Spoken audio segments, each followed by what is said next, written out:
கொண்டாந்த man. என்னங்க இப்படி கேக்குறீங்க? ரெண்டாம் தாரம் கல்யாணம் செய்து கிட போறேன், பெண்ணு பார்த்து கொண்டாயா? நீங்க கொண்டாந்துட்டேன். பொண்ணு இல்ல நாட்டு கட்டைகளை புடிச்சு கொண்டாந்துருக்க இல்ல? நீ எல்லாம் அழகாத்தாங்க இருக்கு. உன் கடை அழகா இருக்கியா? உனக்கு சேலை கட்டின மாதிரி இருக்கு. இந்த வயசுல ரெண்டாம் தாரம் கல்யாணம் பண்ணிக்கணும்னு ஏன் நினைச்சேன் நான்? அந்த சந்தேகம் எனக்கே உண்டு. சொல்லுங்க, புரிஞ்சுக்கிறேன். பிள்ளை குட்டிகளை பெத்துக்கிறதுக்கும் சமையல் கட்டுக்கு ஆள் இல்லன்றதுக்காக கல்யாணம் பண்ணிக்கலாம். ஏற்கனவே 8 குழந்தைகளை பெற்று ஆயிட்டேன். வேற எதுக்காகத்தான் இப்ப கல்யாணம் பண்ணிக்கிட போறீங்க? அத கேளியா சொல்றேன். இப்ப வர போற பொண்ணு இருக்க, அத அப்படியே கொண்டாந்து தூக்கி உட்கார வச்சிடும். இது மேல உட்கார வச்சுட்டு அப்படி கை கட்டிக்கிட்டே அதை பார்த்துக்கிட்டே இருக்கணும். ஒண்ணு இல்ல, 24 hours அதை பார்த்துக்கிட்டே நிக்கணும் சிரிச்சுக்கிட்டு. அப்படின்னா அந்த ஃபிகர் எப்படி இருக்கணும் அதையும் நீங்களே சொல்லிடுங்க. நான் ரொம்ப சாமர்த்தியமா கண்டுபிடிக்கணும். நீ முகம் இருக்க, அது சாவித்திரி மாதிரி இருக்கணும். தெரியுதா? கழுத்து மட்டும் சரோஜா, கழுத்துல இருந்து இடுப்பு இருக்க வைஜந்தி, இடுப்பு இருக்க விஜயா, இடுப்பு ஜெயலலிதா. டோட்டலா பார்க்க போனா பத்மினி மாதிரி இருக்கணும். கொண்டா சட்டுப்பட்டு ரசிக்கும். இவ்வளவு லட்சணங்களும் பொருந்திய ஒண்ணு உங்களுக்கு மனைவியா வரணுமா? பின்ன உனக்கு பியூட்டிகளை ரசிக்கிறதுக்கு என்ன தவிர இந்த நாட்டுல எவையா இருக்கிறான்? இங்கதான் இருக்கிறேன். முக்கியமான பிசினஸ் பேசிக்கிட்டு இருக்கேன். நஞ்சானியும் குஞ்சானியும் எடுத்துக்கிட்டு மேல வர்றேன். ஒண்ணு இல்லடாப்பா, என்னமோ இந்த ஊர்ல புதுசா சர்க்கஸ் வந்திருக்கான், அத பாக்கணும்னு உன் மக்கள் எல்லாம் என்ன புடுங்கி எடுக்கிறாங்க. சர்க்கஸ் பாக்கணும்னு இந்த குழந்தைங்க உங்ககிட்ட சொல்லிச்சா? பின்ன என்ன நான் பாக்கணுங்கிறேன். உனக்கு இந்த வயசுல டிராமா, சினிமா, சர்க்கஸ் பாக்கணும்னு ஆசை வந்து காலமெல்லாம் போய் கண்ணு கட்டு போன காலத்துல நான் சர்க்கஸ் பாக்கணும் தான் கடந்து தவிக்கிறேன். என்னமோ பெத்தவளை வரி கொடுத்துட்டு இந்த பிள்ளைகள்லாம் பொழுதோட பொழுதா வீட்டுக்குள்ளேயே அடைஞ்சு கிடக்குதுங்களே, அதை என்னைக்கோ ஒரு நாளைக்கு வெளியே தெருவேன் கூட்டிகிட்டு போகலாம்னா ஏன்டா இப்படி சத்தம் போடுறேன்? வெளியே போவானா தெருவுல போனா ஊடே தெருவு மாதிரி தான் கட்டி இருக்கிறேன். இங்க ஓலாத்தோட இறக்கிக்கிறேன். போகலாம் போ, சொல்றது கேளு. பாப்பா, சர்க்கஸ் ரொம்ப நல்லா இருக்குன்னு எல்லாம் சொல்றாங்கப்பா. ஏமா நீ படிக்கிற பொண்ணு, சர்க்கஸ் டிராமா சினிமா பார்த்தா படிப்பு வருமா? எனக்காக இல்லப்பா, தம்பிங்க எல்லாம் பார்க்கணும்னு சொல்றாங்க. சரி சரி, இன்னைக்கு ஒரு நாளைக்கு மட்டும் பார்த்துட்டு வாங்க. அடிக்கடி தொந்தரவு பண்ண கூடாது. போங்க போங்க போங்க.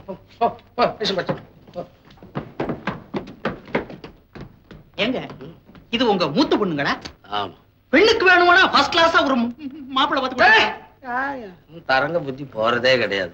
எனக்கு பொண்ணு பாருன்னா என் பொண்ணுக்கு போய் மாப்பிள்ளை பாக்குறியா? எனக்காக போய் அலையா போய் வர்றேன். இந்தாயா இந்த கல்யாண விஷயமா எங்க வீட்டுல எங்க அம்மாவுக்கோ என் பெரிய பொண்ணுக்கோ என் பெரிய பையனுக்கோ தெரியக்கூடாது. பெரிய பையனுக்கு தெரிஞ்சா பிரேக் போட்டுருவாங்க. ஆமாங்க, நான் அடிக்கடி வந்து போயிருக்கிறேன். உங்க பெரிய பையனை நான் இங்க பார்த்ததே இல்லைங்களே. பார்த்ததே இல்லையா? என் முகத்துக்கு நேர் விரோதமான முகம், என் குணத்துக்கு நேர் விரோதமான குணம். வீட்டு வாசல்ல பொம்மை கடை வச்சிருக்கான், அவனை பாத்துக்கோ. நீ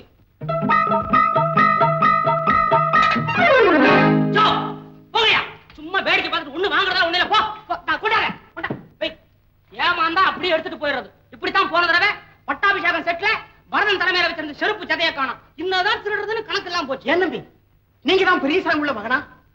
ஒத்துக்கிறதுக்கு ரொம்ப கேவலமா தான் இருக்கு, ஆனா உண்மை அதுதான். ஏன் என்ன தம்பி, லட்சாதிபதிக்கு மகனா பிறந்து பிளாட்பாரத்துல கடை வச்சுக்கிட்டு? லட்சாதிபதி மகன் கடன் தான் வைக்கப்படாது, கடை வைக்கலாம், தப்பு இல்ல. கடை வைக்கலாம், தப்பு இல்ல. அதுக்காக பிளாட்பாரத்துல சமையல் பண்ணி புரியாத ஆளா இருக்கிற எங்க அப்பனை தெரியுமா? உனக்கு தெரியும். உட்கார்ந்த இடத்துல 8 வட்டி வாங்குறவன். வட்டிக்கு பணம் வாங்கின அத்தனை பேரும் ஒன்னா சேர்ந்து ஒரு நாளைக்கு பணம் இல்ல அப்படின்னு கையை உரிச்சிட போறான். நாங்க அத்தனை பேரும் எங்க அப்பனுக்கு படுக்கை விரிச்சிட போறோம். அப்புறம் இந்த பிள்ளைங்க எல்லாம் யாரையா பாத்துக்கிறது? அதுக்காகத்தான் இப்பவே ஒத்திக்க பாத்துக்கிறேன். அதுக்கு பொம்மை கடை வச்சுதான் 8 பிள்ளைகளையும் பாத்துக்கிறேன். ஐயோ, முதல்ல பொம்மையை பாத்துக்குவேன், அப்புறம் பிள்ளைங்களை பாத்துக்குவேன். ஏயா இதென்ன கத்திரிக்காயா கொத்தவரங்காயா அழுகி போறதுக்கு? எப்படி புடிச்சு வைக்கிறோமோ அப்படியா இருக்கும்யா பொம்மை. மனுஷனா நிமிஷத்துக்கு நிமிஷம் மாறுறதுக்கு. ராமர் பத்தியா 15 வருஷத்துக்கு முன்னால புடிச்சு வச்சது இன்னும் ராமரே தான். ஏன் பொம்மையா இருக்கிறதுனால. அது தொழிலாளி. தொழிலாளிங்க ஏன் வயிற்ற பிடிச்ச மத்திர? ரொம்ப நல்லா இருக்கு தம்பி. இது விலை என்ன தம்பி? 4,4 ரூபாய். 4,4 ரூபாயா? முழுக்க முழுக்க மண்ணு? ஆமா, முழுக்க முழுக்க மண்ணுதான்.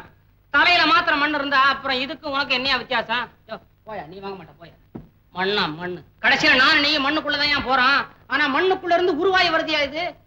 போயா போயா, இங்க வாங்க. தரகம் தானே நீ? ஆமா, உங்களுக்கு ஃபர்ஸ்ட் கிளாஸ் ஒரு பொண்ணு பாத்துருவோமே. உன் தொழில எங்கிட்ட காமிக்கிறியா? என்ன தெரியுமில்ல உனக்கு? ரொம்ப நாளா கவனிச்சுட்டு வர்றேன். எங்க அப்பா முன்னாலே சுத்திட்டு இருக்கிற நீ ஏடா ஓடமா ஏதாவது காதல விழுந்துச்சு, ஏமானுக்கும் உயிருக்கும் மத்தியில நான் தரகனா வந்துருவேன். புரியுதா? போயா போயா.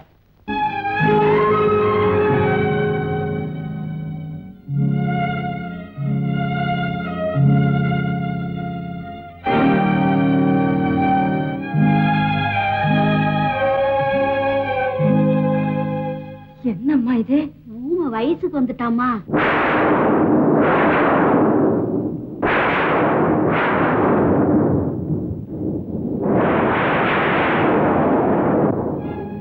என்னம்மா இது? ஒண்ணுமில்ல, நம்ம குடும்பத்துல எவ்வளவோ கஷ்ட நஷ்டங்கள்லாம் வந்திருக்கு.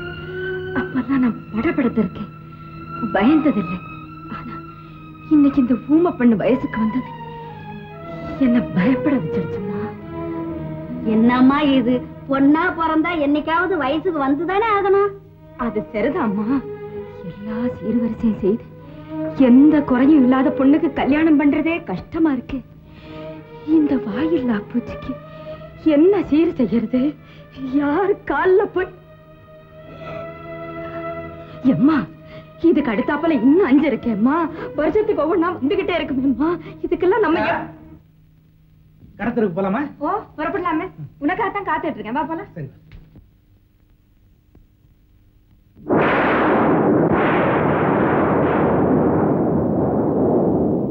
ஐயோ, இடிக்கிற இடிய பார்த்தா மழை பெருசா வரும் போல இருக்கே. ஆமா, ஒரே அடியால இருட்டிட்டு வருது. புது புஸ்தகம், துணிமணி வேற வாங்கணும்னு சொன்னேன். ஒருவேளை மழை வந்துருச்சுன்னா எல்லாம் நனைஞ்சு வேன். ஆமா, நாளை காலையில வாங்கிட்டேன்னா. ஆமாமா, இருக்கிற கஷ்டத்துல இது வேற. வேணாம், காலையிலே வாங்கிக்கலாம். வாடி.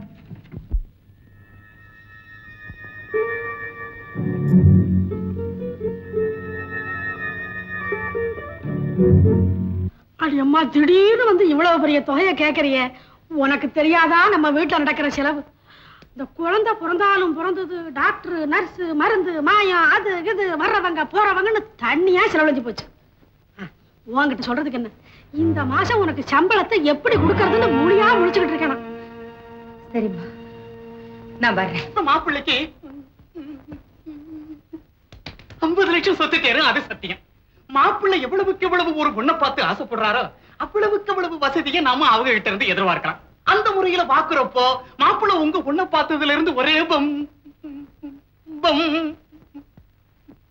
வைத்தியமா இருக்காரு. அதெல்லாம் சரிதானுங்க. இவ்வளவு வசதியான ஒரு மாப்பிளைக்கு ஒரு வசதியான இடத்துல இருந்து பொண்ணு கிடைக்காமலா போயிடுச்சு? அதானே, நல்லா கேட்டீங்க. இது அவருக்கு 2ஆம் தாரம். முதல் தாரம் இறந்து இன்னும் 1 வருஷம் கூட ஆகல. 2ஆம் தாரமா? ஆமா. அவருக்கு குழந்தைக்கு? அதுக்கும் கொஞ்சம் இல்ல, 8 குழந்தைகள். 8 குழந்தைகளா? அவருக்கு வயசு 45க்கு மேல 50க்குள்ள இருக்கலாம். 50? யோசிக்கணும். என்னத்தையா யோசிக்கிறது? வசதிக்கு பார்த்தா வயசு கிடைக்காது, வயசை பார்த்தா வசதி கிடைக்காது. போய வசதியா வசதி? காவேரி கரையில இருந்தாலும் பட்டமரம் தானையா? அந்த பட்ட மரத்தை நம்பி ஒரு பச்சை கொடியை சுத்தி விட முடியுமா? ஏன் பேசாம இருக்கீங்க? பதில் சொல்லுங்களேயா. நான் சொல்ற ஆளை நேர்ல பாத்தீங்கன்னா பட்டமரமா தோணாது. போற விடுங்க. எதுக்கு நேர்ல வர சொல்றேன் பாத்துங்களேன்.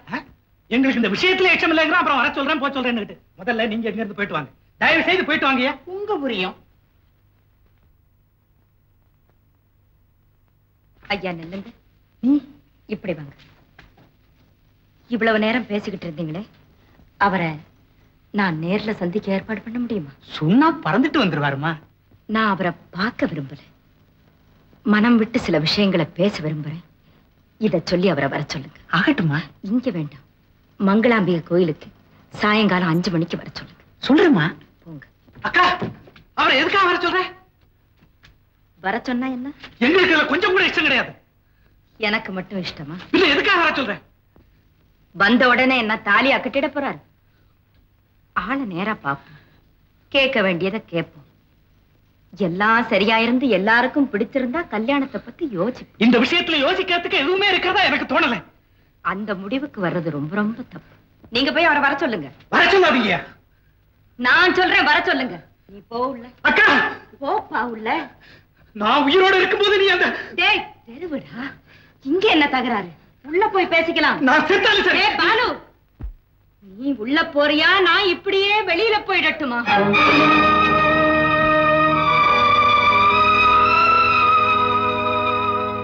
அம்மா, அவர்கிட்ட நீ என்னமா கேட்க போற? நீ ஏமா அதுகிட்ட போய் கேட்கற? நான் சொல்லட்டுமா அது என்ன கேட்க போகுதுன்னு? சொல்லு. என் தம்பியை படிக்க வைக்கன்னு கேட்க போறேன். இந்த குடும்பத்தை காப்பாத்துக்கன்னு கேட்க போறேன். ஆமா, ஆக கூட எங்களுக்காக உன் வாழ்க்கையை நரகத்துல தள்ளிக்கிறதுன்னு முடிவு பண்ணிருக்கேன். இங்க மட்டும் நான் என்ன சுகத்தை அனுபவிக்கிறதா நீ நினைச்சுக்கிட்டு இருக்க ராஜா? அம்மா, நீ பிறந்த இடத்துலதான் ஒரு சுகத்தையே அனுபவிக்கல, நீ போற இடத்துலயாவது நல்லா இருக்கணுமேன்னு தாண்டி நாங்க புலம்புறோம். அந்த வகையில அந்த இடத்துக்கு என்ன குறைச்ச? 50 லட்சத்துக்கு மேல சொத்து இருக்கம்மா. அப்ப நீ அந்த இடத்துக்கு போறதாவே முடிவு பண்ணிட்டியா? அது அவர் இங்க வந்து பேசினதுக்கு பிறகு நாம எல்லாம் கலந்து பேசி செய்ய வேண்டிய முடிவு. நீ என்ன பேசினாலும் சரி, இந்த முடிவுக்கு நீ கட்டுப்பட நான் உன்னை விட மாட்டேன். என்ன காரணம்? அவர் வயசு என்ன? உன் வயசு என்ன? சொல்லு தம்பி, உன் வயசு என்ன?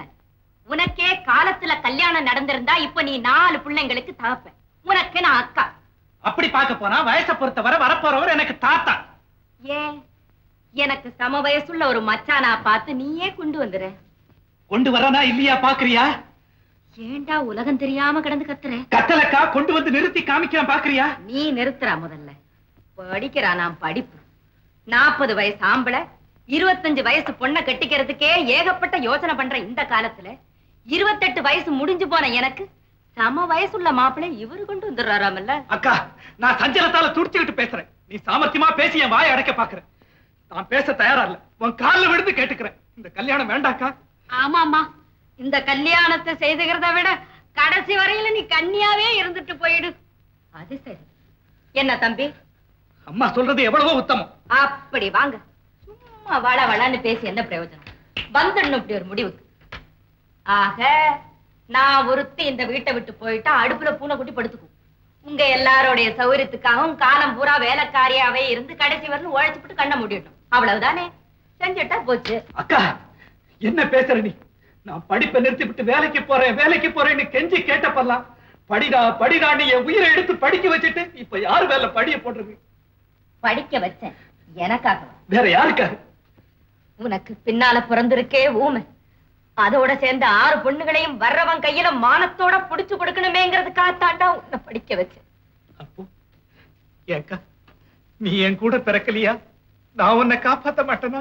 அது வரைக்கும் கடவுள் எனக்கு ஆயுச கொடுத்து வைக்கணுமே. நீ என்னக்கா பேசுற? நீ என்ன சொல்ற? நிறுத்துற.